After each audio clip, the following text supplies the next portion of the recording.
bonsoir à tous. À la une de ce journal, à la veille des obsèques officielles du président tchadien Idriss Déby Itno, des syndicats, acteurs de la société civile et opposants se mobilisent pour dénoncer ce qu'ils considèrent comme un coup d'État constitutionnel et exiger le retour à l'ordre constitutionnel et la mise en place d'un véritable dialogue inclusif.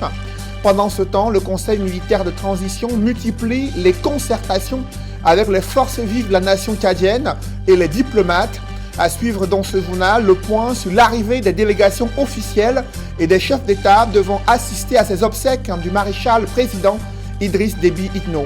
Au Cameroun, des poches d'insécurité se multiplient alors qu'à Bamenda, une attaque meurtrière perpétrée il y a quelques jours a coûté la vie à au moins 6 personnes. Des malfrats sèment la terreur à Toubouro dans le Mayoret, poussant les populations à dénoncer le laxisme des autorités face à la recrudescence du grand banditisme et des attaques terroristes. Nous ferons le point au cœur de ce journal.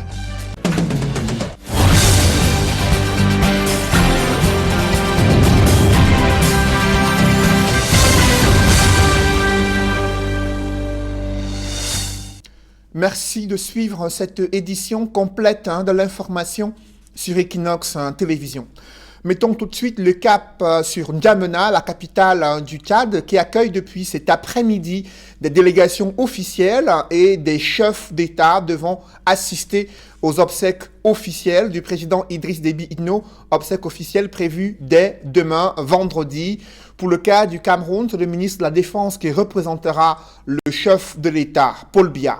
Et bien avant l'arrivée de cette délégation, le président du Conseil militaire de transition multiplie les concertations à la fois avec des diplomates et les forces vives de la nation.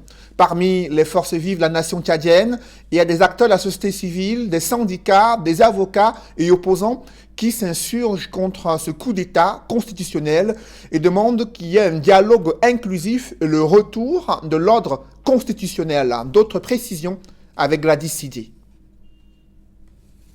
Depuis l'annonce du décès du président Idriss Déby Itno, le Conseil militaire de transition est aux affaires, avec comme président le général de corps d'armée Mahamat Idriss Déby. À quoi s'est-il attelé ces derniers jours ? Mahamat Idriss Déby a accordé plusieurs audiences. Il a notamment reçu l'ambassadeur de France au Tchad et plusieurs leaders religieux. Nous avons échangé avec le président du Conseil militaire de transition sur les enjeux de la période qui s'ouvre, sur les questions de sécurité, mais aussi sur les signaux forts qu'il faut adresser sur la dimension civile du gouvernement qui conduira cette période de transition vers la sortie de nouvelles élections. Nous sommes de longue date aux côtés du peuple tchadien et nous serons aux côtés du peuple tchadien pendant cette période de transition, sous ses volets militaires, sous ses volets civils également. Il s'est aussi entretenu avec les membres du Conseil national de dialogue politique. Au cours de cette rencontre, il a déclaré que le Conseil militaire de transition n'a aucune ambition de gouverner solitairement le pays. Au terme de la période de transition de 18 mois, le pouvoir sera rendu à un gouvernement civil issu des élections.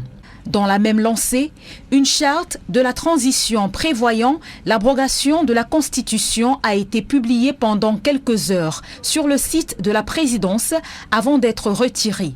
Il ne s'agissait pas de la bonne version selon le Conseil militaire de transition. Le président de l'Assemblée nationale, dans un communiqué, a dit prendre acte de la mise en place du Conseil militaire de transition, de la désignation des membres de ce Conseil, mais aussi de la dissolution du gouvernement et de l'Assemblée nationale, et compte apporter son soutien au Conseil militaire et particulièrement à son président. L'opposition, de son côté, dénonce un coup d'État institutionnel. Les partis politiques de l'opposition sont contre la transition qui balaie, selon eux, les dispositions de la Constitution tchadienne. Dans un communiqué, une trentaine de partis politiques appellent à l'instauration d'une transition dirigée par les civils à travers un dialogue inclusif. Les obsèques du président Idriss Déby Itno sont prévues vendredi 23 avril 2021. Emmanuel Macron, le président français, y est annoncé. À présent, des images et témoignages exclusifs marquant l'inhumation de Germaine Ahidjo à Dakar, au Sénégal, une disparition qui devrait, selon des leaders politiques et des Camerounais, pousser le président de la République, Paul Biya, à s'engager sur la voie de la réconciliation nationale et l'apaisement des cœurs meurtris par cette mort en exil. De cette mort en exil du premier président de la République du Cameroun et son épouse. Des précisions dans ce reportage signé Innocent Abega et Jean-Paul Chouniat.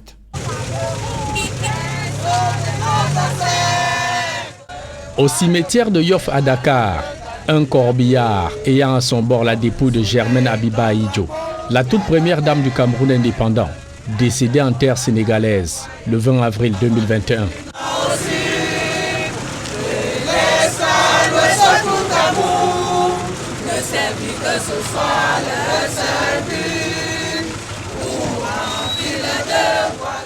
À son inhumation, quelques membres de la famille, des amis sénégalais et une forte communauté camerounaise voient la terre se refermer sur le cercueil de maman Germaine, comme tous l'appelaient affectueusement.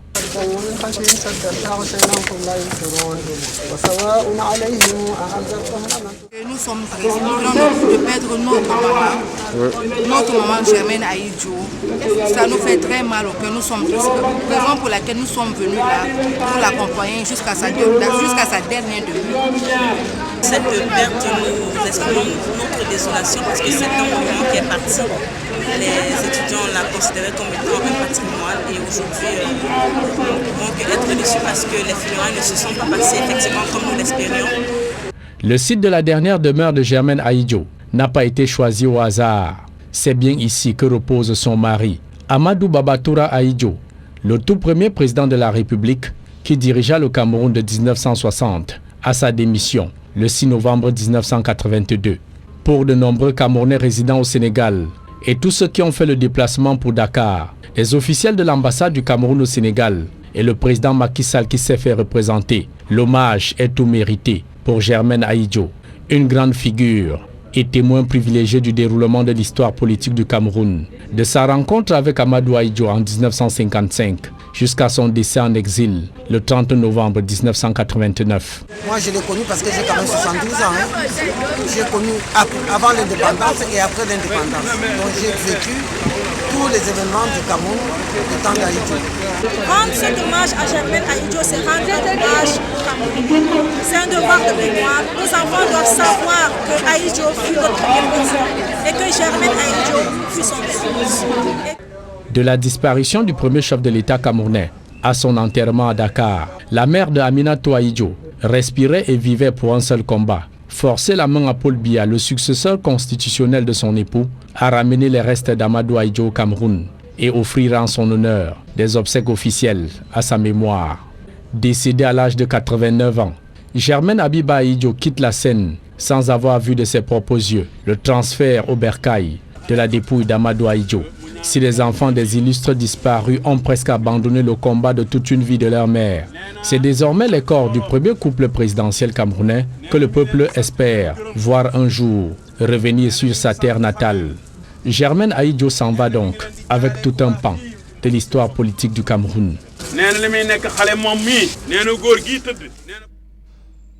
C'est un nouvel assassinat des civils sur le théâtre de la crise anglophone. Au moins 6 personnes ont été tuées dans une attaque survenue dans le 2e arrondissement de Bamenda. Des hommes armés ont surgi, ouvrant le feu sur des populations rassemblées dans un débit de boissons pour se rafraîchir. D'autres précisions avec Stellambou et Donald Brice Kamgan. Au lieu d'Imai 90, dans le nord-ouest, une foule de riverains rassemblés. Chacun de ses habitants tente d'identifier les dépouilles des siens à cet endroit.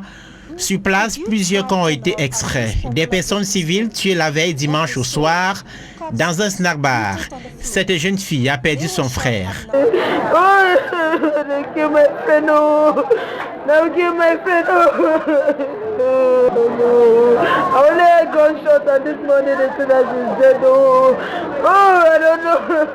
D'après des témoignages concordants, un groupe d'hommes armés soupçonnés d'être des séparatistes a fait éruption dans ce snack bar situé dans le 2e arrondissement de Bamenda. Aveuglement, Ils ouvrent le feu sur les personnes présentes. Il était environ 22 heures. J'étais au bar. Je ne sais pas trop comment les choses se sont passées. J'ai juste entendu des tirs. L'attaque a fait 6 morts, d'après un dernier bilan. Puis un blessé des 3 refaits à l'hôpital régional de Bamenda aurait succombé le lendemain. De sources dans ce quartier du 2e arrondissement, les assaillants visaient des soldats qui venaient de se désaltérer dans ce snack bar à la fin de la journée. Une attaque meurtrière survenue dans la nuit de dimanche à lundi dernier.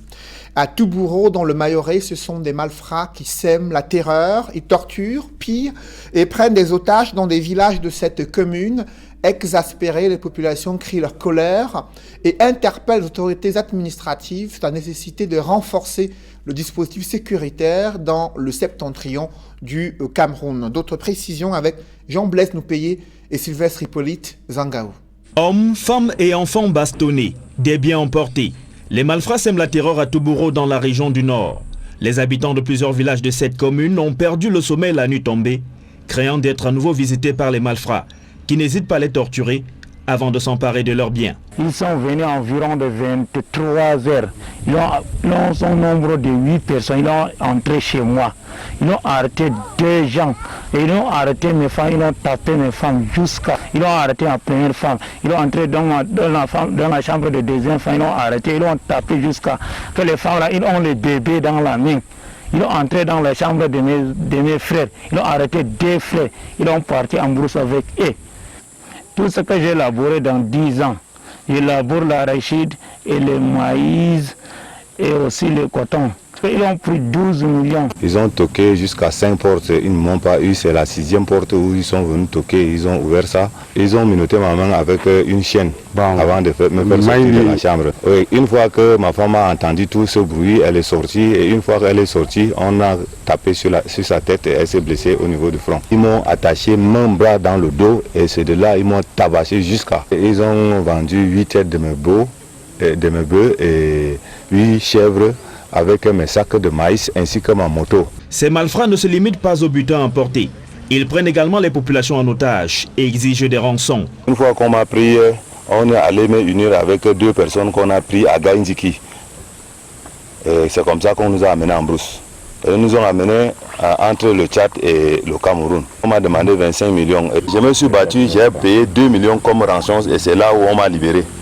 Furieux et exaspérés, les habitants de la commune de Toubouro sont allés rencontrer le maire qu'ils ont élu pour que des dispositions soient prises pour assurer la sécurité des personnes et des biens. Un mémorandum signé de 3000 personnes a été transmis au sous-préfet de l'arrondissement de Toubouro par le maire. Ce mémorandum signé de plus de 3000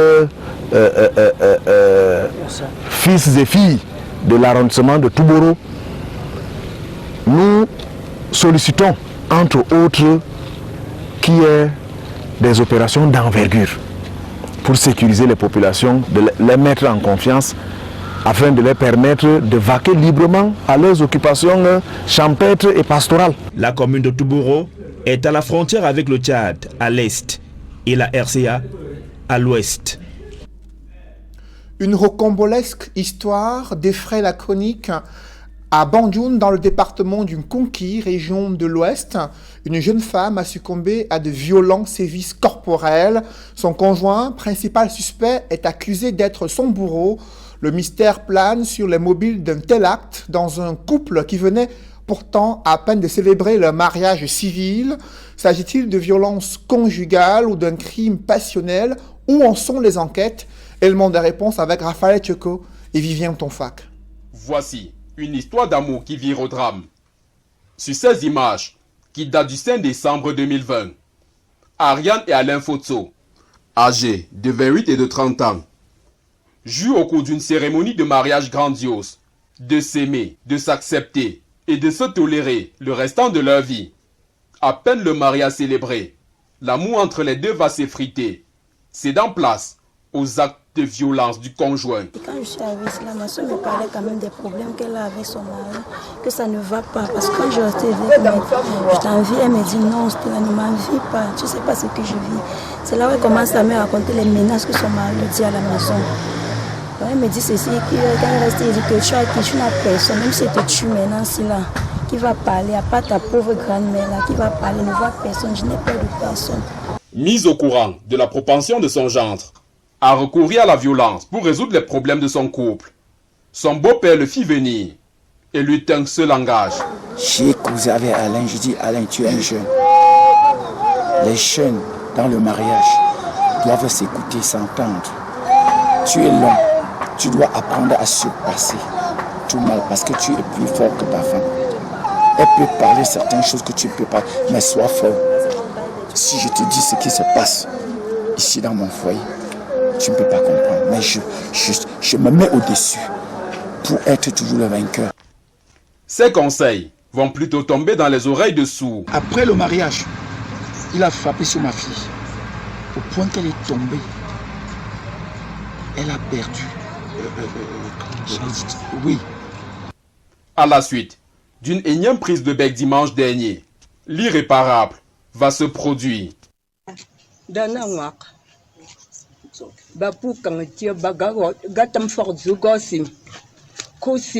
J'étais au marché et on est venu me signaler que ma petite fille avait été tabassée toute la nuit. J'ai pris une moto de course et on est arrivé sur les lieux. À peine je vois ma fille totalement fatiguée. Je lui pose la question, qu'est-ce qui se passe? Elle me dit, grand-mère, c'est Alain Fotso. Il m'a tué. Juste le temps de lui prendre la main, elle s'affaiblissait davantage. Conduite dans un état comateux à l'hôpital à l'Utiam de Banjoun, Ariane Kenyé, épouse Fotso, rendra finalement l'âme. Le certificat de genre de mort révèle qu'elle a succombé d'un traumatisme crânien sévère suite à une agression. Mais que reprochait-il à son épouse? Il est difficile pour l'heure de donner une réponse péremptoire, mais certaines sources indiquent qu'il la soupçonnait d'infidélité, portée disparue. Après l'acte dont il est soupçonné d'être l'auteur, Alain Fotso, agriculteur bien connu à Banjoun, spécialisé dans la production des fraises et raisins, sera rattrapé par la police. Il est actuellement détenu au commissariat de sécurité publique de Banjoun, d'où il sera déféré pour répondre des accusations qui pèsent contre lui. En 10 ans de vie commune, dont plus de 9 en union libre, le couple Fotso a mis au monde de ses 4 enfants, respectivement âgés de 10, 7, 5 et 1 an. Éplorée, la famille de la disparue souhaite que justice soit rendue. Cette concession derrière nous rappelle désormais un triste souvenir à la famille Fotso. C'est ici que sa fille Ariane a été bastonnée jusqu'à mort sans suivre. Depuis le quartier Keng à Banjoun, Raphaël Tcheko, Vivien Tonfak pour Equinox Télévision. Dans le reste de l'actualité, ce mouvement d'humeur survenu, mouvement d'humeur des employés de la société de transport et d'équipement collectif à Yaoundé. Ils ont garé les véhicules hier pour revendiquer de meilleures conditions de travail. Une descente de l'autorité administrative a permis de calmer les esprits et surtout de pouvoir engager des discussions entre employés et l'administration de cette entreprise qui assure le transport urbain dans la cité capitale. D'autres précisions avec Aïk Cyril. Au siège de la STECI, au quartier Lonkaka Yaoundé, aucun mouvement de véhicules. Les bus sont garés, les employés assis à la portière, comme pour barrer la voie à tout passager qui souhaite embarquer dans un véhicule. Chauffeurs et autres employés de la société de transport et d'équipement collectif de Yaoundé, STECI, ont abandonné les volants. Ils réclament de meilleures conditions de travail. Voici la lettre. Vous voyez, ça c'est l'inspection de travail. Ça c'est la STECI, ça c'est le collègue délégué du personnel. Et voici la signature, ma signature et mon collègue. Vous voyez, nous avons parlé des bulletins de paye et nous avons demandé que les primes qui représentaient au niveau du personnel, nous avons demandé que nous les délégués du personnel. L'amertume et la désolation se lisent sur les visages. Si les employés s'insurgent contre ce qu'ils qualifient de baisse drastique et injustifiée des salaires, ils notent dans le même temps que le peu d'argent qui leur est dû est versé sans bulletin de paye.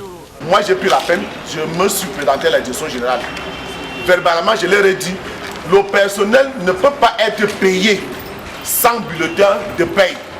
Il avait dit qu'ils n'ont pas l'argent pour payer les rames de papier afin de nous fournir les bulletins de paye.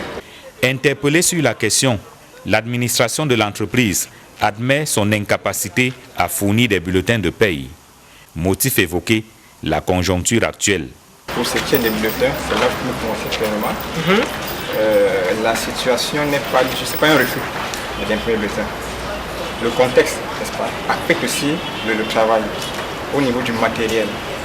Donc, on est en train de se battre. Parce que c'est depuis août, en fait. Il n'y a pas de bulletins. Arrivé sur les lieux, alors que c'est toujours un dialogue de sourds entre employés et personnel administratif, le sous-préfet de l'arrondissement de Yaoundé 1er, qu'accompagnent des éléments des forces de l'ordre, joue la carte de l'apaisement. L'autorité administrative suggère aux manifestants de surseoir au mot d'ordre de grève jusqu'à la semaine prochaine. Moi je crois, je vous ai proposé, j'ai eu le ministre, j'ai eu le maire de la ville, j'ai eu le DG, j'ai eu tous ces responsables et devant vous. À la fin, j'ai suggéré au DG une concertation avec toutes ces parties et en votre présence. Et je vous prie d'attendre peut-être la semaine prochaine au plus tard.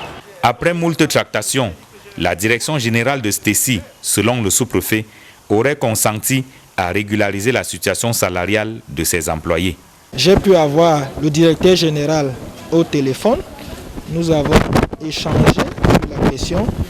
Il a invité son personnel à plus de magnanimité et a rassuré de ce que, en dépit des difficultés que rencontre la société, les problèmes seront certainement résolus. Il a déjà mis sur pied un calendrier de paiement. J'ai suffisamment discuté avec le personnel tel que vous-même vous l'avez vécu. Je veux saluer ici leur sens de responsabilité parce qu'ils ont compris tout l'intérêt qu'il y a à préserver cette organisation qu'est la Stécie. Preuve que le calme est de retour après une journée tendue. Le portail hermétiquement fermé jusque-là est réouvert afin de permettre la reprise des activités. Créé il y a quelques années en remplacement de la défunte société Le Bus, Stécie est engagée dans le transport urbain des passagers d'un point à l'autre de la ville de Yaoundé. Autre mouvement d'humeur observé cette fois-ci dans la ville de Douala, c'est la grogne des populations affectées par des inondations, conséquences des premières pluies diluviennes, redoutant une situation catastrophique à l'approche de la grande saison des pluies. Elles ont manifesté à l'esplanade de la mairie de la ville de Douala, dénonçant l'insuffisance des travaux de drainage dans la capitale économique du Cameroun, notamment dans les zones de Bépanda-Yongyong, Makepe-Misoké et Makepe-Misoké Petit-Vouri et Makepe-Maturité. Des détails avec nos reporters Robert Kenyé et Martin Abanda. Des pertes en vie humaine, des dégâts matériels considérables sont les réalités auxquelles sont confrontés les riverains de certains secteurs dans le 5e arrondissement de Douala. Les causes de ces incidents sont l'arrêt des travaux sur les drains, les constructions anarchiques sur les lits des eaux, Bépanda-Vouri par exemple, où les bâtiments d'une université sont dressés sur la rivière Bagna. Les petites économies qu'on a pu faire, les petits billets de 500 francs, l'eau emporte ça quand il pleut ou qu'on n'est pas à la maison. Et ici, il faut noter aussi un point très important, il y a des pertes en vie humaine. Quand je parle de pertes en vie humaine, il y a des petits enfants, on l'a écouté souvent, qui se noient parce que voilà, il y a de l'eau de partout et il n'y a pas moyen, l'eau est vraiment abondante. Pluie ou pas, le ruissellement des eaux venues des quartiers environnants parvient toujours à inquiéter les ménages. C'est dans l'eau de quartier. Appeler les poissons là par l'homme. Parfois on reste même là-bas en bas, il ne pleut pas, mais quand il pleut, par exemple de l'autre côté de la Guinness ou bien de l'autre côté, il y a l'inondation en bas sans pluie ici. Donc brusquement comme ça on peut avoir même des pertes de vie humaines là, franchement. Et quand il pleut alors ça annonce un peu dans tout Douala, imaginez ce que ça fait. Donc l'inondation là-bas c'est catastrophique. L'année passée nous on a fait des photos, on portait les enfants dans des maisons. Nous ne savons pas, il ne faut pas qu'ils attendent peut-être quand on aura déjà peut-être 4-5-6 mois avant de dire qu'ils vont faire les descentes de lieu. Ça c'est le moment approprié. Face à cette situation, une trentaine d'habitants des quartiers Makepe Maturité, Bépanda-Yongyong, Makepe Misoke et Bepanda Petit Vouri a investi la mairie de la ville. Organisée autour de l'association On est ensemble, leur doléance est la résolution de ce problème qui dure depuis plusieurs années aujourd'hui. Les dernières pluies ont causé de catastrophes graves et nous on venait ici pour interpeller le maire de ville. Une fois de plus, vu que c'est la énième fois, je dirais le 4e courrier déjà, avec des pétitions qui accompagnent. Donc, le but de l'interpellation était pour lui demander de venir trouver des solutions pérennes à la situation que nous traversons. Une oreille attentive, celle du directeur du cabinet du maire, leur a été accordée. La promesse faite par ce dernier est dans un avenir indéterminé. Cela suscite davantage des interrogations sur l'avenir des grandes pluies dans quelques jours seulement. Pour plus d'explicité, l'équipe de nos reporters a échangé avec la cellule de communication de la communauté. Le responsable nous a laissé entendre que la continuité des travaux relève d'une procédure administrative qui ne saurait rendre sa copie des suites. Dans l'attente de la résolution de ce problème, les populations de ces quartiers ont décidé de jouer les réfugiés des inondations devant le bureau de monsieur le maire de la ville de Douala. Robert Kenyé, Martin Abanda, pour Equinox Télévision. Dans ces zones à risque se multiplient les inondations et des eaux stagnantes. Cela contribue à la multiplication des cas de paludisme. Comment lutter contre cette maladie au Cameroun? Des chercheurs camerounais reconnaissent l'insuffisance des financements. C'est le principal handicap auquel sont confrontés des chercheurs et scientifiques camerounais. Pourtant, ils proposent une stratégie anti-vectorielle pour mieux protéger l'homme contre les piqûres de moustiques responsables de cette maladie. Évocation avec Equa Claude et Nadine Yambo. En 2 ans, le Cameroun a enregistré une progression de près de 4 millions de cas du paludisme, révèle le ministère de la Santé publique. La maladie a connu une prévalence élevée en raison de la psychose liée à la pandémie de coronavirus. Le Covid était là, dont les patients Covid étaient à l'hôpital, dont les patients n'allaient plus à l'hôpital malgré leur état fiévreux, maux de tête qui sont les symptômes caractéristiques. Vous avez vu dans la présentation, les chiffres restent importants, 4 millions de cas qui sont toujours présents. Donc il y a encore des guidelines, il y a encore des gaps à mettre en place pour pouvoir continuer à diminuer, voire qui sait, l'éradication. Face à l'évolution à grande échelle du paludisme au Cameroun, des chercheurs militent pour une lutte coordonnée vers une neutralisation du moustique agent vecteur. Avec le prix que nous avons gagné, on parle d'une innovation scientifique pour la lutte antivectorielle, un larvicide naturel. C'est ce larvicide qui nous permettra qu'on en parle plus de résistance, parce que c'est la résistance qui nous a poussé à chercher ailleurs pour pouvoir combattre le vecteur du paludisme. Tout ce qui était dans notre environnement et qui était utilisé contre les moustiques et pour les maladies reste là. Et il suffit maintenant de regarder de près avec les nouveaux moyens technologiques pour l'exploiter. Autre handicap dans la lutte contre le paludisme au Cameroun, la faiblesse des sources de financement et le déblocage des fonds pour l'achat des médicaments, l'acquisition des moustiquaires imprégnés et le déploiement des équipes sur le terrain. Si vous devez lutter, mettre en place un système de santé dans votre pays et que ce soit les bailleurs internationaux qui vous donnent l'argent, votre lutte, ça va être au gré, à la volonté, au bon vouloir des bailleurs de fonds. Donc il est indispensable que les États financent en majorité les systèmes de santé dans leur propre pays et non pas les bailleurs internationaux. La communauté scientifique recommande qu'un accent soit mis sur les enfants, cible principale du paludisme, et une sensibilisation, notamment dans les zones reculées où l'accès aux soins de santé reste difficile. C'est une activité qui doit être permanente, en particulier dans les régions les plus reculées du Cameroun, où il n'y a souvent pas de centre de santé et où on a des cas qui sont de plus en plus importants, mais la prise en charge n'y est pas. Il n'y a presque pas de panneaux publicitaires qui sensibilisent les personnes, les individus pour lutter contre le paludisme. Ou bien on pourrait mieux le résoudre en impliquant à fond les personnes les plus concernées et surtout les enfants. Donc dès l'école primaire, tous les enfants devraient au moins savoir quel est le danger. Si rien n'est fait, le paludisme pourrait faire plus de morts au Cameroun. Selon l'OMS, en 2020, le paludisme a tué 11 000 personnes, avec plus de 11 millions de cas recensés. À l'occasion de ce symposium sur les défis de la lutte contre le paludisme, des scientifiques rappellent aux populations la nécessité de respecter les règles d'hygiène et d'assainir leur environnement immédiat comme d'autres moyens de lutte et de prévention contre le paludisme. Je vous invite à les écouter. Le tout n'est pas d'attendre que ce soit le gouvernement qui aide à la lutte contre le paludisme. Ça commence par soi-même, l'assainissement autour de notre zone d'habitation, ne serait-ce que la simple propreté.